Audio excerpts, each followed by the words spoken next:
മലയാളത്തിലെ ചാനലുകളുടെ മത്സരവും റേറ്റിംഗിന് വേണ്ടിയുള്ള അഭ്യാസങ്ങളും എല്ലാം നമ്മൾ നിരന്തരം കാണാറുള്ളത്. ഇപ്പോൾ സ്ഥിരമായിട്ട് ഒന്നാം നമ്പറായിരുന്ന ഏഷ്യാനെറ്റിനെ കടത്തിവെട്ടി പൂർണ്ണസമയം ഒന്നാമത് എന്നുള്ള സ്ഥാനത്തേക്ക് മലയാളത്തിലെ റിപ്പോർട്ടർ ടി വി കുതിച്ചെത്തിയിരിക്കുകയാണ്. എങ്ങനെ കാണുന്നു ഈ പുതിയ റേറ്റിംഗ് സമ്പ്രദായത്തിലെ മുന്നേറ്റം? ശരിക്കും പറഞ്ഞാൽ ഇപ്പം യുദ്ധം, ഇന്ത്യയും പാകിസ്ഥാനും തമ്മിലുള്ള യുദ്ധമായിരുന്നു ചാനലുകളിലൊക്കെ നിറഞ്ഞിരുന്നത്. സ്വാഭാവികമായിട്ടും നമ്മൾ ഈ യൂട്യൂബുകൾ അല്ലെങ്കിൽ മൊബൈലിലൊക്കെ കാണുന്നവരെയൊക്കെ ആശ്രയിക്കുന്നതിനപ്പുറത്തേക്ക് ഈ യുദ്ധം നടന്ന സമയമെല്ലാം തന്നെ രാത്രിയാണ് ഇന്ത്യയിൽ. അതുകൊണ്ട് തന്നെ സ്വാഭാവികമായിട്ടും കുടുംബങ്ങളെല്ലാം വീട്ടിൽ ഒരുമിച്ചിരിക്കുന്നു. ആ സമയത്ത് ടി വി ന്യൂസ് ചാനലിലേക്ക് മാറുന്നു. അപ്പോൾ മറ്റ് ചാനലുകൾ കണ്ടിരുന്നവർ പോലും ഇതിലേക്ക് മാറുന്നു. ഇപ്പം നിലവിലെ റേറ്റിംഗ് അനുസരിച്ച് റിപ്പോർട്ടർ ടി വി ഒന്നാം സ്ഥാനത്തേക്ക് എത്തുന്നു. അപ്പം ബാർക്ക് റേറ്റിംഗിൽ ഏഷ്യാനെറ്റിനെ മറികടന്ന് റിപ്പോർട്ടർ ഒന്നാമതെത്തി എന്നത് വലിയൊരു സംഭവം തന്നെയാണ്. ഈ അടുത്ത സമയത്താണ് ഈ 24 തുടങ്ങി കുറേ കാലം കഴിഞ്ഞാണ് ഏതാണ്ട് 1-2 ആഴ്ച 24 ഒന്നാമതെത്തിയത്.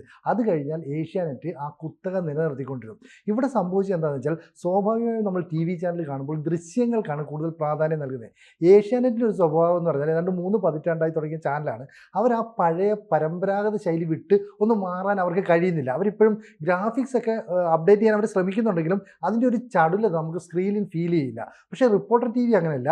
അവരുടെ AR VR XR തുടങ്ങിയ ആധുനിക സാങ്കേതിക വിദ്യയുള്ള ഗ്രാഫിക്സ് ആണ് ഇൻസ്റ്റാൾ ചെയ്തിരിക്കുന്നത്. അതുകൊണ്ട് തന്നെയാണ് നമുക്ക് ഈ സ്റ്റേജിലേക്ക് അല്ലെങ്കിൽ സ്ക്രീനിലേക്ക് ഹെലികോപ്റ്ററും കപ്പലും ഒക്കെ വരുന്ന ഫീൽ ഉണ്ടാകുന്നത്. അപ്പം ഒരു മിസൈൽ അല്ലെങ്കിൽ തൊട്ടുപുറയിൽ S-400 ഇങ്ങനെ നിൽക്കുന്നു, ഇതൊക്കെ കാണുമ്പോൾ നമുക്കൊരു കൗതുകമാണ്. ഇതേ വിഷ്വൽ ഏഷ്യാനെറ്റിൽ കണ്ടാൽ നമുക്ക് അത്രയും അട്രാക്ഷൻ തോന്നില്ല. ഒന്നാമത് കളർ കോമ്പിനേഷൻ ഒരു കാര്യങ്ങളുണ്ട്. ഇപ്പോൾ റെഡ് എന്ന് പറയുന്നത് നമ്മുടെ കണ്ണിനെ എത്രത്തോളം ആകർഷിക്കും എന്നുള്ളത് നമുക്കറിയാം.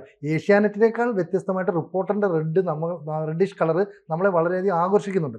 എന്തായാലും ഈ യുദ്ധ സമയത്ത് 3-4 പേര് ഫ്ലോറിൽ വന്നിരുന്ന് ഉച്ചത്തിൽ സംസാരിക്കുകയും ഒരു ഇലക്ഷൻ റിപ്പോർട്ട് ചെയ്യുന്ന പോലെ ഇപ്പോൾ ഇന്ത്യ അറ്റാക്ക് ചെയ്യും, ഇപ്പോൾ ഇന്ത്യയുടെ വിമാനം അങ്ങോട്ട് പോയി, ഇപ്പോൾ 2 പേർക്ക് വെടിയേറ്റു എന്നൊക്കെ പറയുമ്പോൾ കാണാൻ കുറച്ച് രസമാണ്. പക്ഷേ പക്വമതികളായിട്ട് ടി വി ചാനൽ ഇരുന്ന് കാണുന്ന ആളുകൾ പിന്നെയും ഏഷ്യാനെറ്റിന് പിന്നാലെ തന്നെ പോയി.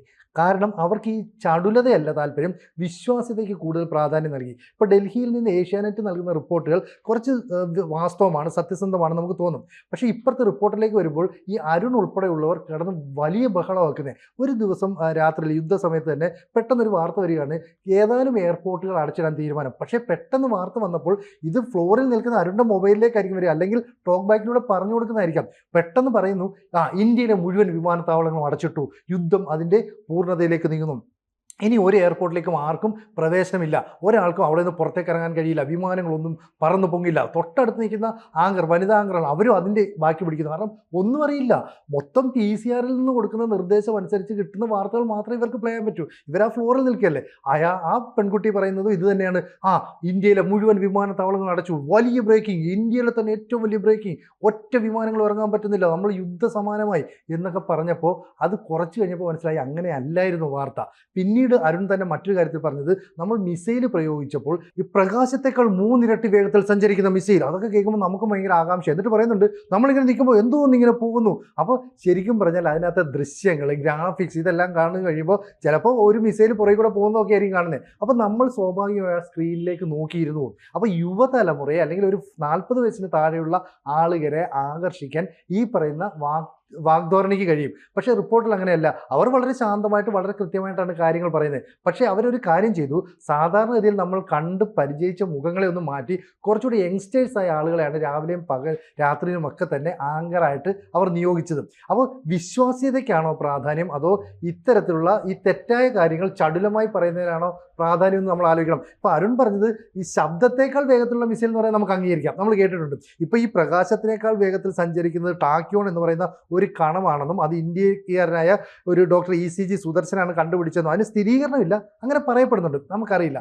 എന്തായാലും അരുൺ പറഞ്ഞത് തെറ്റാണെങ്കിൽ പിന്നീട് തിരുത്താൻ അവസരമുണ്ട്. പക്ഷേ ചാനൽ ഫ്ലോറിൽ തെറ്റ് പറ്റിയാൽ അത് തിരുത്താറില്ല. അപ്പം ഈ റിപ്പോർട്ടർ TV 2-3 ദിവസം കണ്ടപ്പോൾ കൂടുതൽ ആളുകൾ കണ്ടിരിക്കാം. ഒരേ സമയത്ത് വിവിധ കാറ്റഗറിയിലുള്ള ഏജ് ഗ്രൂപ്പിലുള്ള ആളുകൾ കണ്ടിരിക്കാം. ആ സമയത്ത് ഏഷ്യാനെറ്റിൽ നിന്ന് ആളുകൾ സ്കിപ്പ് ചെയ്ത് പോയി, അല്ലെങ്കിൽ ചാനൽ റിമോട്ട് മാറ്റിപ്പോയി. പക്ഷേ പിന്നീട് ഇതിലേക്ക് ആളുകൾ തിരിച്ചു വന്നിരിക്കാം. തിരിച്ചു വരുമ്പോൾ ഏഷ്യാനെറ്റിന് പഴയ കിട്ടുന്ന പോലുള്ള ആ ജനസമ്മതി, അല്ലെങ്കിൽ എന്താ പറയുക, കൂടുതൽ ആളുകൾ ഈ ബാർക്ക് റേറ്റിംഗിലേക്ക് എത്തിപ്പെടുന്ന മെഷീൻ വെച്ചേക്കുന്ന വീടുകളുണ്ടല്ലോ, പ്രത്യേകിച്ച് നഗരപ്രദേശങ്ങളായിരിക്കും, അവിടെയുള്ള ആളുകൾ ഇതിലേക്ക് കൂടുതലായി ശ്രദ്ധിക്കണമെന്നില്ല. ഇതായിരിക്കില്ലേ സംഭവിച്ചത്?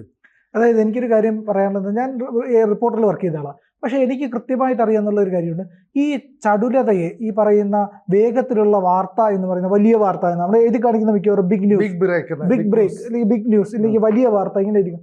അപ്പോൾ ഞങ്ങളുടെ അടുത്ത് എന്നോട് തന്നെ, ഞാൻ റിപ്പോർട്ടറിൽ വർക്ക് ചെയ്തിരുന്നപ്പോൾ ഒരുപാട് ആൾക്കാർ പറയും, നിങ്ങളുടെ ചാനൽ കാണുമ്പോഴത്തേക്ക് ഒരു താല്പര്യം തോന്നും. എന്തുകൊണ്ടെന്ന് വെച്ചാൽ എന്തൊക്കെയോ സംഭവിക്കുന്നുണ്ട് എന്ന് നമുക്ക് ആ ചാനൽ കാണുമ്പോൾ തോന്നും. ശരിയാണ്, പല കാര്യങ്ങളെയും വലിയ വാർത്ത എന്ന് പറഞ്ഞ് അവതരിപ്പിക്കുമ്പോൾ കൃത്യമായിട്ട് ഈ പറയുന്ന ഒരു രീതിയിൽ ലൈവത്തോടെന്ന് പറയുന്ന ഒരു വലിയ സംഗതി കൊണ്ടുവന്ന റിപ്പോർട്ടറാണ്. ലൈവത്തോൺ നമ്മൾ ആലോചിച്ച് നോക്കിയേ, ലൈവുകൾ കണ്ടിന്യൂസ് ആയിട്ട് ലൈവ്, രാവിലെ തൊട്ട് രാത്രി വരെ ലൈവ്. അപ്പോൾ എന്താണ് സംഭവിക്കുന്നത് പറഞ്ഞാൽ വൈബ്രൻ്റ് ആയിട്ടുള്ള കുറേ റിപ്പോർട്ടർമാരെ കിട്ടും. ഞാൻ റിപ്പോർട്ടർ കണ്ട വലിയൊരു പ്രത്യേകത എന്ന് പറഞ്ഞു കഴിഞ്ഞാൽ അവിടുത്തെ റിപ്പോർട്ടർമാരെല്ലാം തന്നെ ഹൈലി ഡെഡിക്കേറ്റഡ് ആണ്. അവർ ഓരോ സമയവും ഇതിന് വേണ്ടി തന്നെ അങ്ങ് നിൽക്കുകയല്ല. രാവെന്നോ പകരുന്നു. ഇപ്പോൾ രാവിലെ പോയി കഴിഞ്ഞപ്പോൾ നമ്മൾക്കറിയാം ഷിരൂര് പോകുന്നു, ഇല്ലെങ്കിൽ മറ്റേതെങ്കിലും ഒരു വയനാടേക്ക് പോകുന്നു. അവരവിടെ പോയി കഴിഞ്ഞാൽ അവർ മുഴുവൻ ഇത് റിപ്പോർട്ട് ചെയ്ത് എല്ലാം കഴിഞ്ഞിട്ടാണ്. ഇപ്പോൾ അവരുടെ മക്കളുടെ ബർത്ത്ഡേ വരാം, ചിലപ്പോൾ വിവാഹ വാർഷികം വരാം, അങ്ങനെ എന്താവശ്യം വന്നാൽ പോലും അങ്ങനെയുള്ള അവസരങ്ങളിൽ പോലും അവർ തിരികെ വരുന്നില്ല. പകരം അവിടെ ഡെഡിക്കേറ്റഡ് ആയിട്ട് നിൽക്കുന്നു. ഒരുപക്ഷെ മാനേജ്മെൻറ്റും അത്തരത്തിൽ ഡെഡിക്കേറ്റഡ് ആയിട്ടുള്ള ആൾക്കാരെ പ്രോത്സാഹിപ്പിക്കുന്നത് കൊണ്ട് തന്നെ ആ ഒരു ശൈലി പിന്തുടരാനായിട്ട് അവിടെ ഒരു രീതിയുണ്ട്. പിന്നെ ഈ വാർത്തകളുടെ അവർ പറയുന്ന കൃത്യമായിട്ട് പറയുന്ന ഒരു കാര്യമുണ്ട്, വാർത്തയിൽ ആൾക്കാരെ എൻഗേജ് ചെയ്യിക്കണം, ജനങ്ങൾ വാർത്തയുമായി ചേർന്ന് നിൽക്കുക എന്ന് പറയുന്നത്. അപ്പോൾ പലപ്പോഴും എനിക്ക് തോന്നിയിട്ടുള്ളത്, ഞാൻ റിപ്പോർട്ടറിൻ്റെ ഫ്ലോറിൽ ഇരുന്ന് വാർത്ത കാണുകയും ചെയ്യുകയൊക്കെ ചെയ്തിരുന്നപ്പോൾ ഉണ്ടായിരുന്ന അനുഭവമല്ല ഞാൻ സാധാരണ വീട്ടിൽ വന്ന് ഏഷ്യാനെറ്റ് വയ്ക്കുമ്പോൾ. അതൊരു തണുത്തുറഞ്ഞ ഒരു അന്തരീക്ഷമാണ്. അവിടെ എനിക്ക് വാർത്ത ഫീൽ ചെയ്യുന്നില്ല. അവിടെ റിപ്പോർട്ടറിൽ എൻ്റെ വാർത്ത മുഴുവൻ എൻ്റെ കാതുകളിലേക്ക് എത്തും, എൻ്റെ തലച്ചോറിലേക്ക് എത്തും. പക്ഷേ ഏഷ്യാനെറ്റിൽ എനിക്ക് അങ്ങനെ ഒരു ഫീൽ കിട്ടുന്നില്ല. അപ്പം ഞാൻ സ്വാഭാവികമായിട്ടും വിചാരിക്കുന്നത്, ഏത് തരത്തിലാണെങ്കിലും ജനങ്ങളിലേക്ക് വാർത്ത എത്തിക്കുക, അത് എങ്ങനെ എത്തിച്ചു എന്നുള്ളത്, എങ്ങനെയായാലും വാർത്ത എത്തിക്കുക. പണ്ട് നമ്മൾ റേഡിയോ ആയിരുന്നു, സശ്രദ്ധം കേട്ടിരിക്കും, ഒരൊച്ച കേട്ടാലേ അത് പോകും. പിന്നെ വാർത്ത കാണലായി, വാർത്ത അതിനോടൊപ്പം വായിക്കലും കഴിഞ്ഞ് കാണലും കഴിഞ്ഞ് വാർത്ത നമ്മളിലേക്ക് എത്തുകയായി. സോഷ്യൽ മീഡിയയും കടന്നപ്പോൾ സോഷ്യൽ മീഡിയ വരുന്നതോടുകൂടി TV അസ്തമിച്ചു എന്നാണ് പറഞ്ഞത്. പക്ഷെ ആ TV-യിൽ ഒരു വിപ്ലവകരമായ മാറ്റം സംഭവിച്ചിരിക്കുകയാണ് ഇവിടെ. ആ TV വാർത്ത നമ്മളിലേക്ക് കൊണ്ട് ഇറക്കി തരികയാണ്. ഞാൻ അങ്ങനെ ഒരു പോസിറ്റീവ് സൈഡാണ് ഇതിൽ കൂടുതൽ. അങ്ങനെ ഒരു പോസിറ്റീവ് സൈഡ് ഉണ്ട്. പ്രിയം പറയുന്നത് തെറ്റൊന്നുമില്ല. കാരണം ഞാൻ പറഞ്ഞില്ല, ഞാനത് പറയുന്നത് 40 വയസ്സിൽ താഴെ എന്ന് പറഞ്ഞാൽ വൈബ്രന്റ് ആയിട്ടുള്ള ഇത്തരം സാധനങ്ങളെ കാണാൻ ആഗ്രഹിക്കുന്ന ഒരു യങ്സ്റ്റേഴ്സ് ആണ്. ഞാൻ പറയാം, കളർ കോമ്പിനേഷൻ വലിയ പ്രാധാന്യമാണ്. എന്തിനാണ് ബ്രേക്കിംഗ് ന്യൂസ് ചുവപ്പിലും വെള്ളയിലും ഒക്കെ പോകുന്നത്? നമ്മുടെ കണ്ണുകളെ അത് പിടിച്ചിരുത്തണം. ഒരു കാര്യം കൂടെ പറഞ്ഞു, അതായത് അടുപ്പുകൂട്ടി ചർച്ച എന്ന് നമ്മുടെ കളിയാക്കി വിളിക്കുന്ന ചില ചാനലുകളിലെ ചർച്ചകളുണ്ടല്ലോ, അതും മറ്റ് ചാനലിലെ ഡിബേറ്റുകൾക്കും അപ്പുറത്തേക്ക് മീറ്റ് ദ എഡിറ്റേഴ്സ് എന്ന് പറയുന്ന റിപ്പോർട്ടറിലെ പ്രോഗ്രാമിന് ഒരു വലിയ പ്രസക്തിയുണ്ട്. കാരണം അവരുടെ അഭിപ്രായങ്ങൾക്ക് കേരളത്തിലെ ആൾക്കാരുടെ വിവിധങ്ങളായ അഭിപ്രായങ്ങളോട് ഒരുമിച്ച് നിൽക്കാൻ ശേഷിയുണ്ട്. അതിൽ കമ്മ്യൂണിസ്റ്റ് ഉണ്ട്, BJP ഉണ്ട്, കോൺഗ്രസ് ഉണ്ട്, നിഷ്പക്ഷരുണ്ട്, അതൊന്നും അല്ലാത്തവരുണ്ട്. ഈ പറയുന്ന അഭിപ്രായങ്ങളുടെ ഒരു സമന്വയം വരുമ്പോൾ അതിന് സ്വീകാര്യത കൂടില്ല. എനിക്ക് അങ്ങനെ ഒരു അഭിപ്രായമുണ്ട് സ്വാഭാവികം. കാരണം നമ്മൾ പുതുതായിട്ട് എന്ത് കൊണ്ടുവന്നാലും അതിനെ സ്വീകരിക്കുന്ന ആളുണ്ട്. ഇപ്പം റിപ്പോർട്ടർ TV 4-5 പേര് ഒരുമിച്ചിരുന്നൊരു ചർച്ച ചെയ്യുന്നു. അങ്ങനെ ഒരു സംഭവം മുമ്പ് ഒരു ചാനലിൽ ഉണ്ടായിരുന്നില്ല. അവരൊരു പുതുതായിട്ട് കൊണ്ടുവന്ന ഇനി നാളെ അത് ആകർഷിക്കുക. ഇപ്പം നമുക്കറിയില്ല, ഇപ്പം ന്യൂസ് നൈറ്റ് എന്നൊക്കെ പറഞ്ഞിട്ട് ഇന്ത്യ വിഷനാണ് അത് തുടങ്ങി വെച്ചത്. ഇന്ത്യ വിഷനിൽ നിന്ന് പിന്നെ ഏഷ്യാനിലേക്ക് പോയി, പിന്നെ മറ്റ് ചാനലുകളിലേക്കൊക്കെ പോയി. അപ്പോൾ ഒരേ സാധനം അനുകരിച്ച് വരുന്നതിനേക്കാൾ നല്ലത് ഈ പറയുന്ന 5-6 പേരുടെ അഭിപ്രായങ്ങൾ അവിടെ ഈ പറയുന്ന ഫ്ലോറ് പൊട്ടുന്ന ഉച്ചത്തിലാണെന്ന് പറയുന്നത്.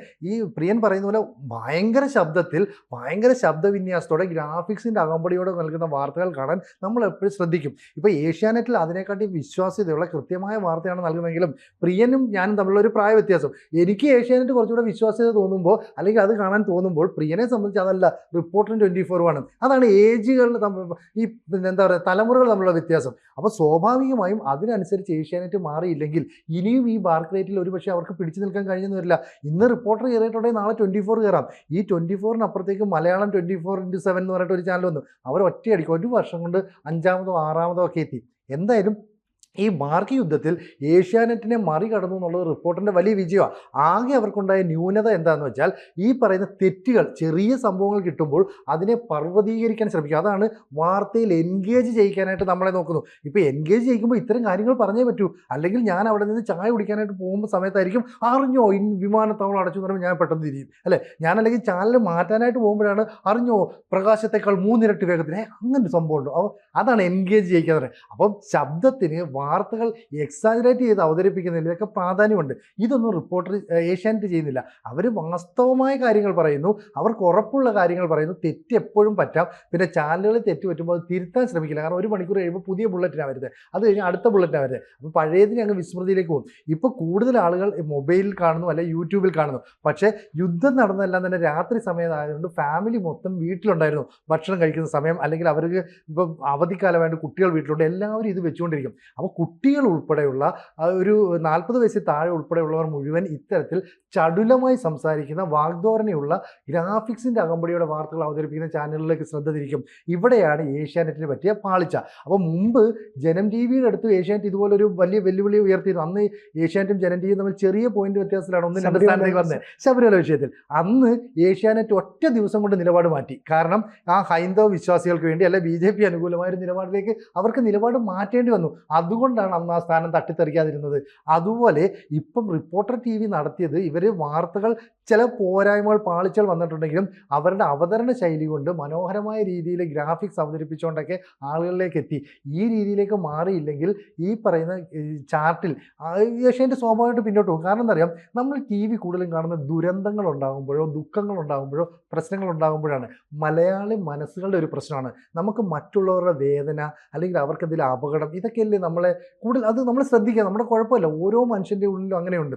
അതുകൊണ്ടാണ് യുദ്ധം വന്നപ്പോൾ നമ്മൾ നോക്കുന്നത്. ഇനി ഇലക്ഷൻ വരുമ്പോൾ നമ്മൾ നോക്കും, ഇതൊഴിച്ച് ബാക്കി എല്ലാം നിങ്ങൾ ആലോചിച്ച് നോക്ക്, ദുരന്തമാണ്. ഒന്നുകിൽ ഒരു വലിയ കൂട്ടക്കൊല നടന്നു, അല്ലെങ്കിൽ എന്താ ഒരു വലിയ വീട് കത്തി അമർന്നു, അതല്ലേ പുഴയിലേക്ക് ബസ്സോ ട്രെയിനോ മറിഞ്ഞു. ഇത്തരത്തിലുള്ള അപകടങ്ങൾ, ദുരന്തങ്ങൾ, ദുഃഖം നൽകുന്ന വാർത്തകൾ, ഇതൊക്കെയാണ് ആളുകൾ കൂടുതലും TV ശ്രദ്ധിക്കുന്നത്. മറ്റുള്ള സന്തോഷം തരുന്ന വാർത്തയൊക്കെ വളരെ കുറവ്. ഇപ്പോൾ ഇന്ത്യ ലോകകപ്പ് നേടി, അല്ലെങ്കിൽ വേൾഡ് കപ്പ് അർജൻറ്റീനയ്ക്ക് കിട്ടി എന്നൊക്കെ പറയുമ്പോൾ അത് ഇത്രയും നേരം നമ്മൾ എൻഗേജ്ഡ് ആയിട്ട് നിൽക്കുന്നില്ല. അത് താല്പര്യമുള്ള ഒന്നീ സ്ത്രീകൾ, പുരുഷന്മാർ, അല്ലെ യുവാക്കൾ എന്നൊക്കെ പറഞ്ഞിട്ട് ഗ്രൂപ്പുകളുണ്ട്. ഇവിടെ അങ്ങനെയല്ല.